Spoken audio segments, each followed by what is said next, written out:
didn't realize I rambled on quite as much in that first video.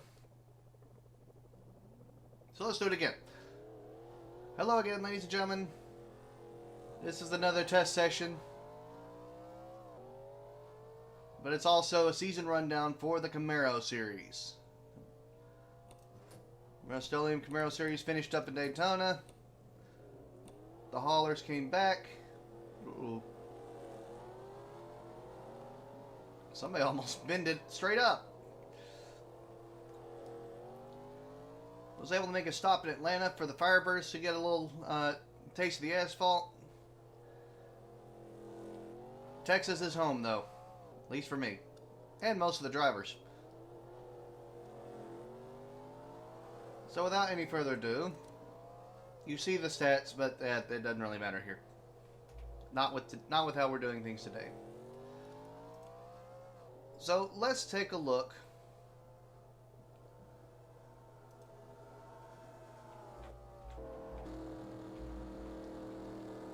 This will be the new 24.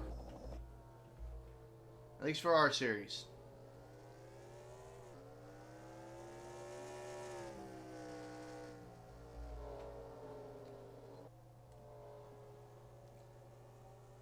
Keen is indeed a member of the House. And will be privy to the rules even as a rookie, as John Tucker was. Even though there is a discussion going on about excluding the rookies, giving them one full season regardless. That decision has not been agreed on yet.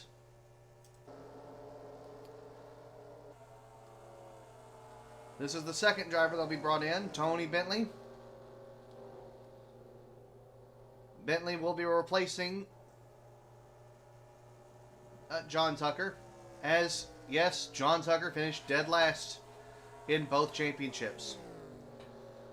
The Firebirds were already clear on that. However, I believe I mentioned it there as well. It's almost a shock, because I wasn't Tucker was bad in the Firebirds. We knew that. He was doing better in the Camaros, though. But Daytona has a way of both making things exciting and making things excruciating. And as it turns out, in 22nd place, John Tucker, eliminated from the championship, forcefully retired from racing in this league.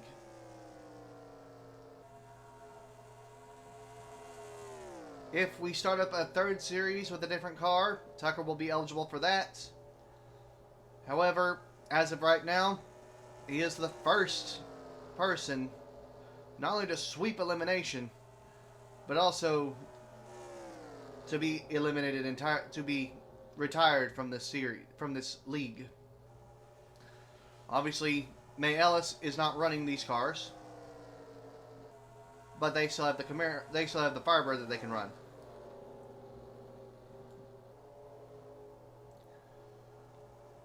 So Tucker is still employed by the company. However, like I said, unless the third series just magically evolves, John Tucker will not race for this organization again. And fitting right behind is the person who finished 21st and almost didn't. You see the gold bow tie in the headlight there. That'll be gone. Your reigning Camaro champion had a fall far worse than Tracy Howell could think about. 20 places down, with a win nonetheless. However, that win comes with the caveat of did not even start at Rockingham. Won at Richmond, didn't turn a lap at Rockingham. They were awarded half money and half points, and that half points put them right back into elimination contention. Thankfully, Daytona was merciful because Tucker didn't do well at all.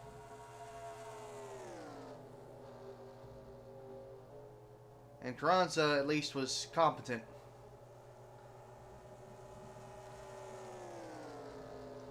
However, the shock wasn't that Carranza wasn't eliminated. It was that Aronson wasn't eliminated.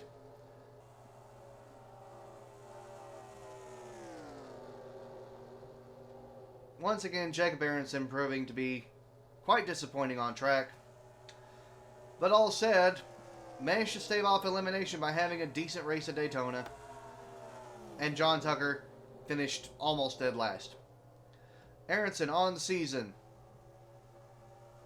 1 podium, 1 top 5, 3 top 10s. 12 positions back of where they were last season! Whoa! It's not a race, boys. It's practice. I would have thought that John Lane would have been better with the spacing than that. Holy smokes.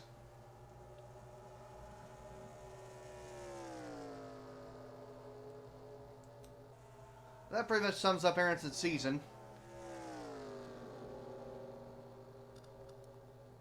In fact, there were more than one time, I think. More than one race, so I think Aronson got whacked around a few times. So he finished 19th. Coming out of the pits, Tracy Howell. Nope, not the one I want to do. There we go. Tracy Howell, the former Firebird champion, finished outside the top 10 last season in the Camaros. Had 4 top 10s. And that's it. Howell was a thorn in everybody's side in Season 1. Both series. No, it didn't work out well in the Camaros, but he was still a thorn in the side in this series. This year, has been. Also ran. Like, it's not even close. Howell was an afterthought every race.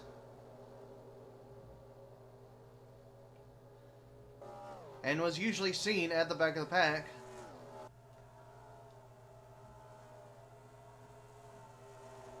Along with 18th place, Thomas Hammond. Talk about someone who could never get off the blocks. And even when they did, they stumbled on them. This series was bad for Hammond. Literally just like Howell. 4 top 10s. The damning thing is that Hammond was a top 10 finisher last season. And that very much did not happen.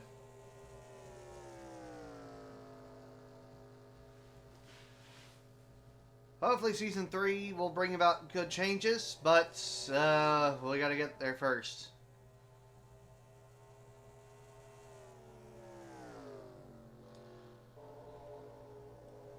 Hammond has potential, but it just never seems to accumulate here.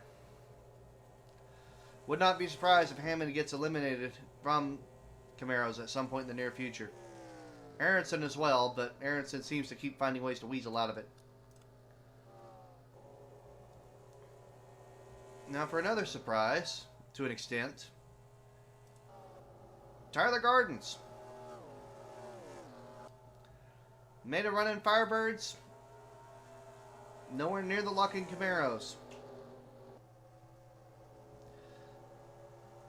2 top 5s, 4 top 10s.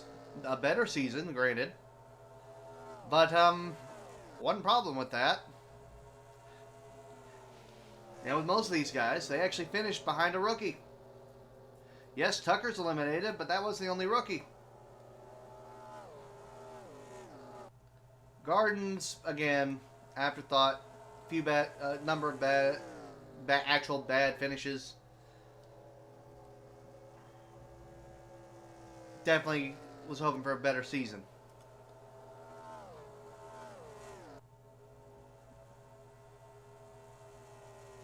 Especially considering they finished behind Davis Pittman. Pittman's season. 1 podium. 1 top 5, 3 top 10s. Average finish much better than Tucker's, even with only 1 top 10 improvement, at least according to the hard stats. And honestly, Tucker showed flashes. So did Pittman. Pittman's just came at better times, it seems. He was like finished races better than Tucker was almost constantly. And if not, then they were close to each other.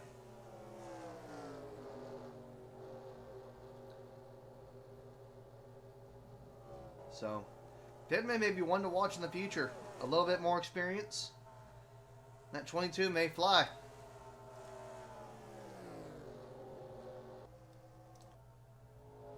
Perfect camera. John Lane.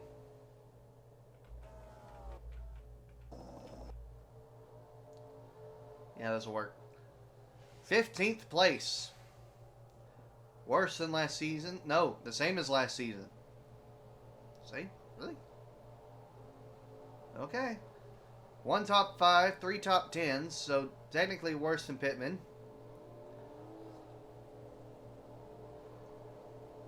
But yeah, 15th.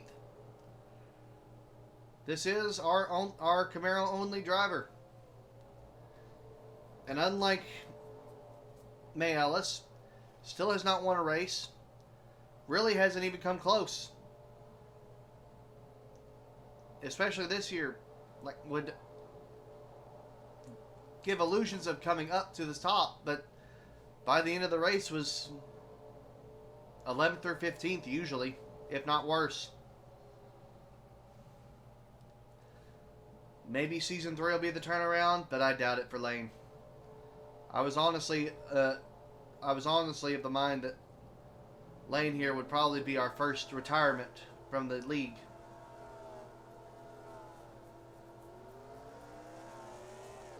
However, that's what happens when you bring in an all aggro AI.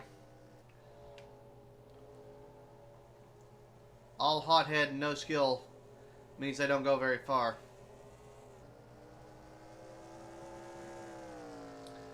And honestly, Lane has been a decent driver. Doesn't get in many incidents, and is able to recover from the ones he does get into. The disappointment was more for another driver who did not move. 14th place, Nicholas Eckert. Which is confusing because they had a podium and 4 top 5s. Except that the races that Eckert did bad in, he sucked. Like, it was a very feast or famine season for Nicholas Eckert.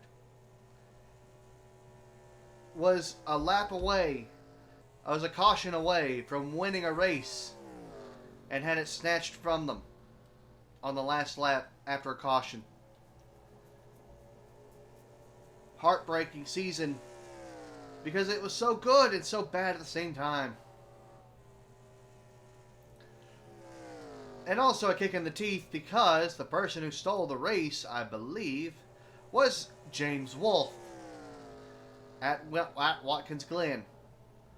A race that Wolfe did win the previous season. That was his win.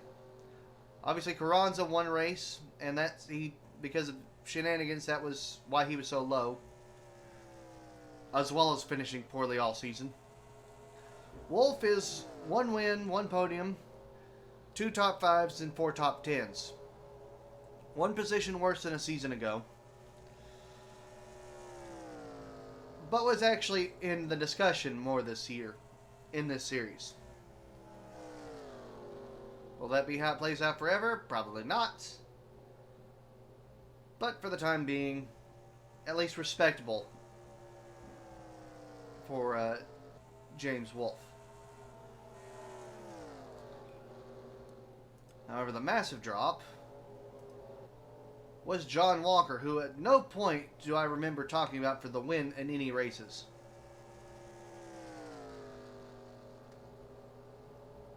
The saving grace for them to be this high in the standings, 9 points back of where they were, because remember, and if you need to, look at the headlight, they were 3rd last season. They're 12th. 6 top 10s. And that's it. No wins, not even top 5s, 6 top 10s. So, regularly mid-pack, but also regularly back half.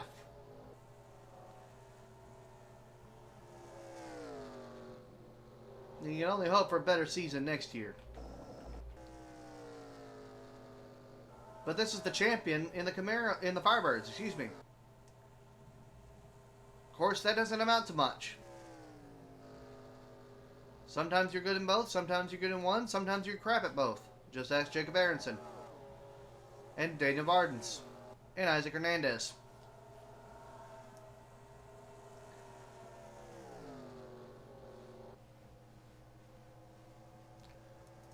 th place.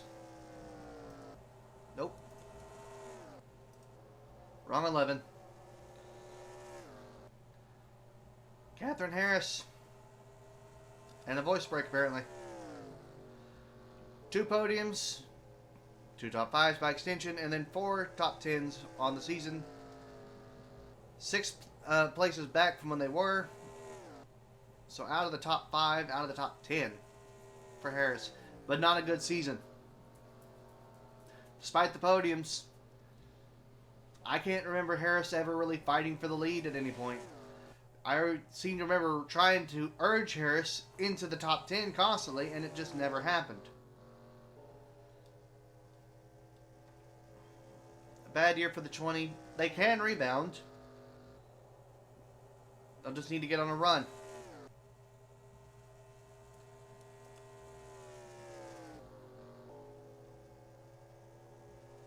Much like Cedric Black has been hot and cold.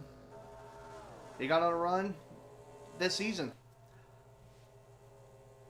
Slightly better finishes, and he would have done even better because he finished 7th. He finished in the top 10 7 times, but that's it.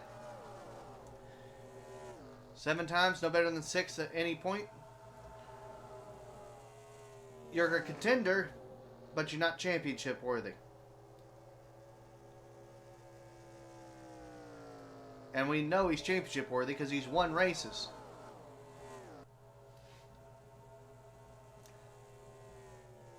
So here's hoping that with Cedric Black gets back to their standing in Season 3. However, now we reach the contenders. As we see Keane coming into the pits.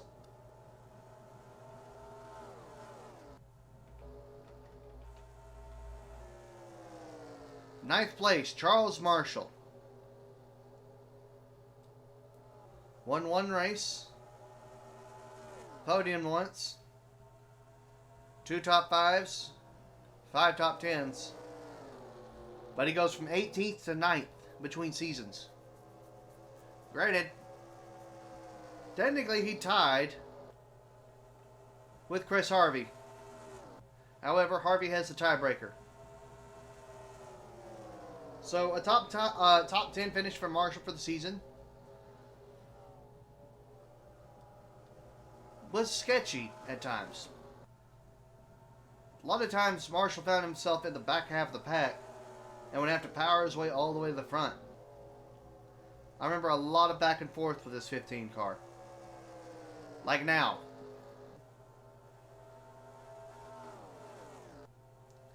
But usually was able to make the most of it. At least finished decently.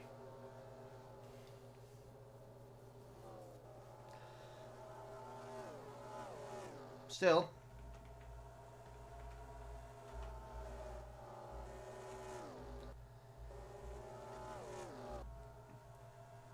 Finished behind this guy.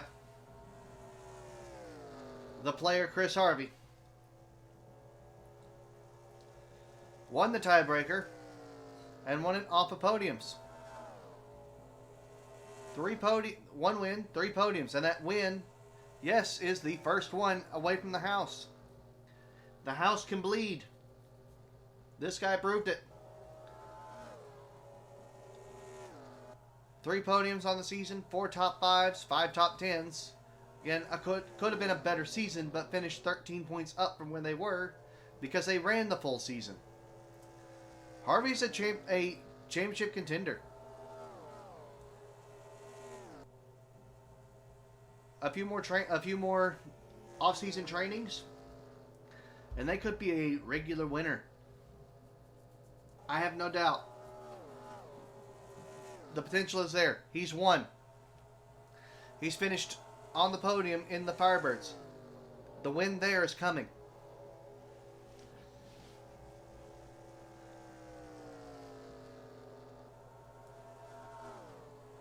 Seventh place goes to the 9 of Lynn White. Lynn White, another massive improvement, up 9 spots from season 1. 1 win, 1 podium, same race. 2 top 5s and 4 top 10s. Technically a worse season than Harvey, but White was constantly in the top, not top half. He was always flirting with 10th place. May not have always got there, but he was usually 11th to 13th when he wasn't, roughly. It's always around that area. Even when he started dead last, by the first half of the race, White was up to the back end of the first half of the field. If he can ever get over the hump of that back half, he's proven that he can win races. So it's only a matter of time, I think. Either that or they take the wrong solution and go backwards, which is possible for the house drivers.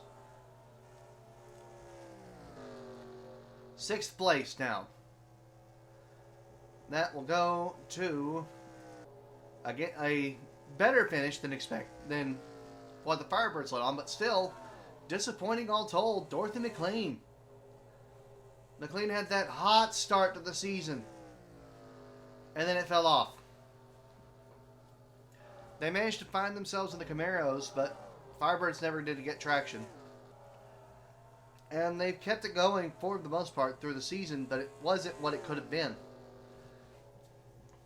That win early, 2 more podiums, and then 3 more top 5s, and then no top 10s to add to that. 4 top 10s on the season. Actually finished 2 positions back of where they were last season.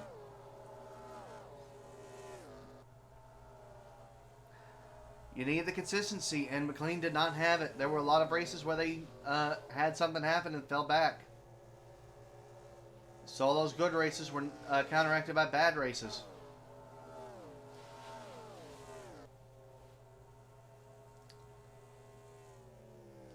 Which is why it was kind of a surprise when all of a sudden, here comes somebody who couldn't win the championship, but could make people squirm. Wayne Stadler. Another drastic improvement on the season. 12 positions up to 5th. He won at Daytona. And that's why he's up here. 1 win, 1 podium. 4 top 5s, but 6 top 10s. So he was in contention up here to start with.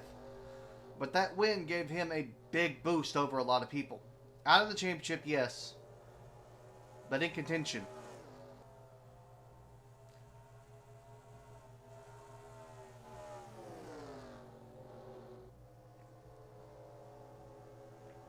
So, Stadler in 5th. Maybe a sign of things to come. Maybe you're looking at your next champion. For one series or another.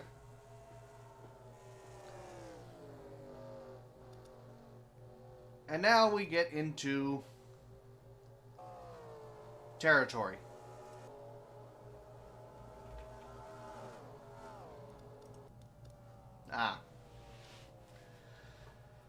Isaac.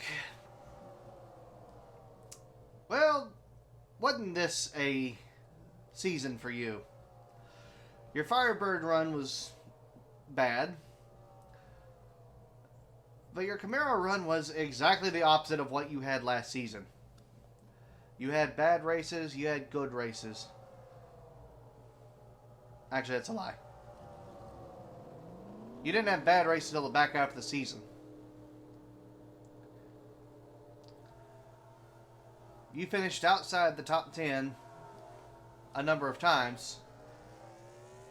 However, you won a race, and you finished on the podium 3 times aside from that win.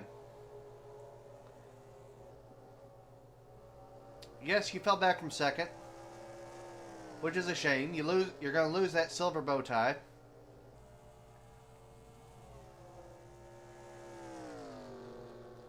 But you did get the win finally. The only problem was that if you didn't win or finish in the top 3, you didn't finish in the top 10.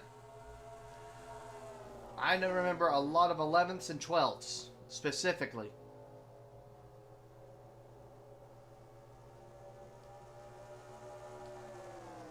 Seem to remember a couple of like one bad race and then a bunch of mediocre ones. Recoveries from bad starts, yes, but still frustrating situations. Because you proved you could win, but you never could get over that hump.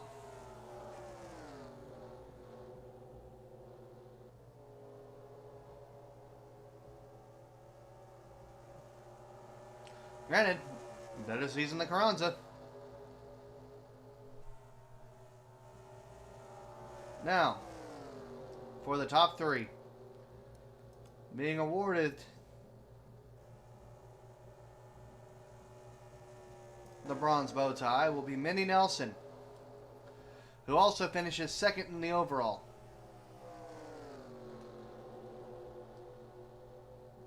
Constantly up front. No wins in this series. So third place without a win, much like Hernandez did last season. Except no podiums either, which is the bigger shock. Hernandez was close but no cigar. Nelson has barely been in the top 5.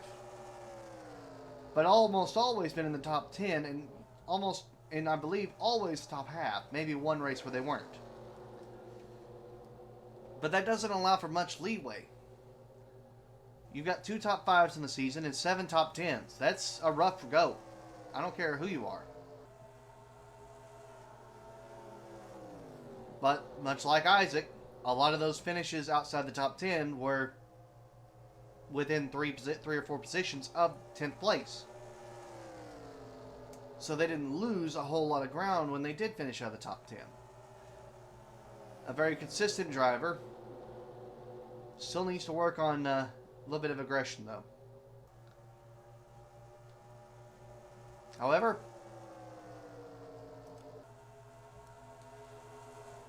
second place, being awarded a silver bow tie. Although they may not want it with how the season went for them, Daniel Bardens.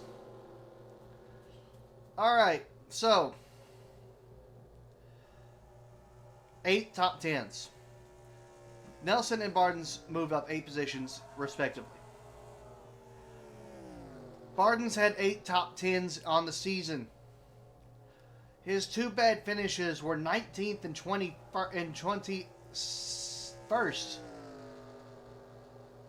Not even 22nd. Did not finish last all season. 1 win. 4 podiums. Same as Hernandez. Same as Wilkinson. 5 top 5s. Better than Hernandez. 8 top 10s. Better than the entire series. But they only get the overall championship because they were consistent. They blew away the overall. Daniel Bardens is your Season 2 overall champion because he blew everybody out of the water with consistency over both series. If you want to, call him driver of the season.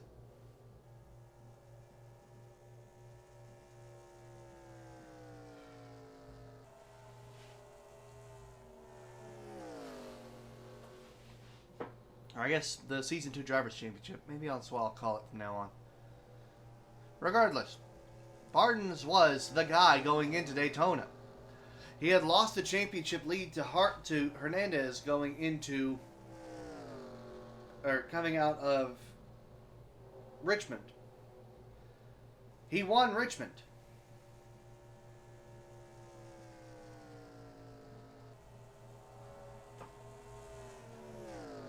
Or he won Rockingham.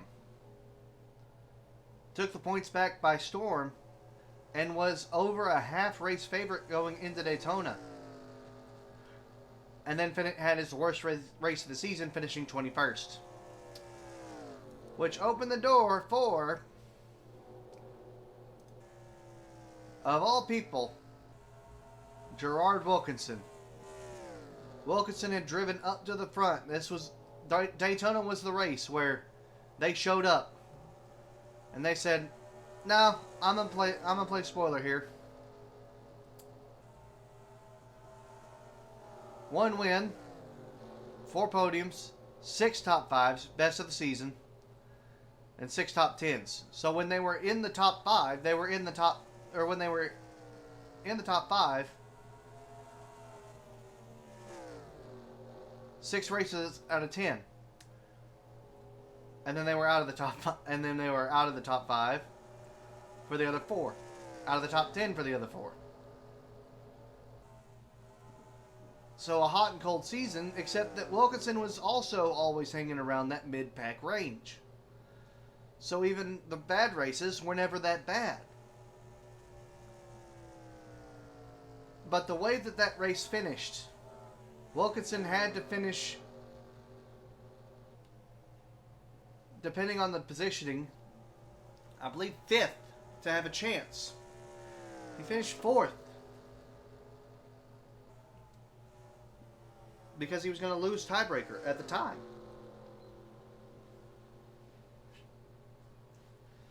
Bardens finished 21st, and that threw everything out the window.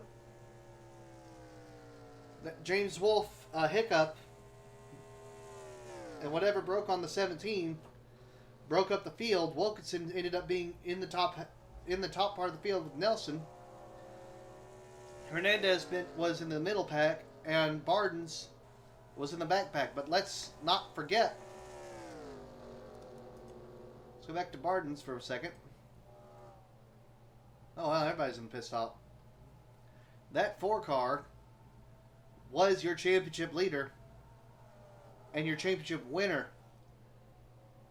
at the white flag.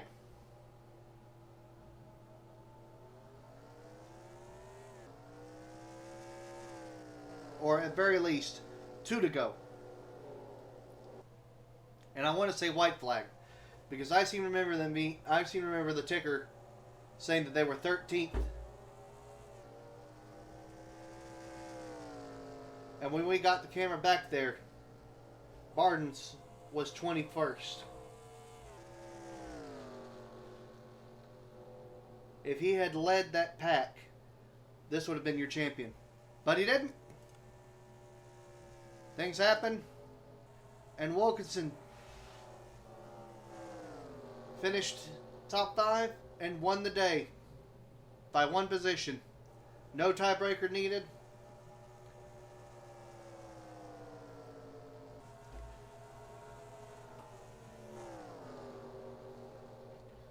Definitely a shock.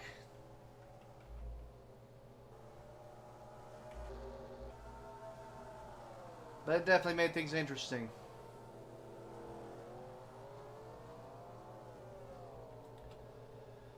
So that's it. That is your Season 2 championship done. A little bit quicker. Not as much rambling in this one. But this series was a little bit more straightforward than the Firebirds were. Firebirds seemed to be all over the place. Camaros were a lot more straightforward, and of course we run more laps in practice than we would have in a race. But that's going to happen. These cars are still very fast. However, that's going to do it for Season 2. Outright. As of right now, I'm not planning on releasing an overall champion video. So the next time that I see you for this will be Season 3. Unless I decide to pull out a side project. I'm going to take a little time. There will be a little bit of a gap between now and Season 3. I'm not sure when it'll come out, but it will come out. If that's not enough for you and you want to find out more, join in on this chaos, there is a link to a Discord at the bottom of the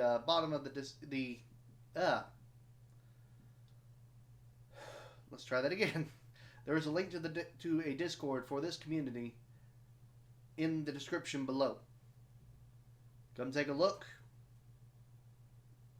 If you want to speak your mind, I'm always up for opinions. Looking at actually expanding the schedule or adding different tracks. However, that'll be it for this video. I am Brian the Blank. Thank you all for watching, and I hope that you have enjoyed the season. I hope that you haven't watched and not enjoyed it, honestly.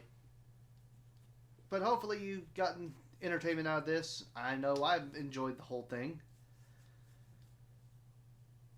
But until next time, take care, everybody.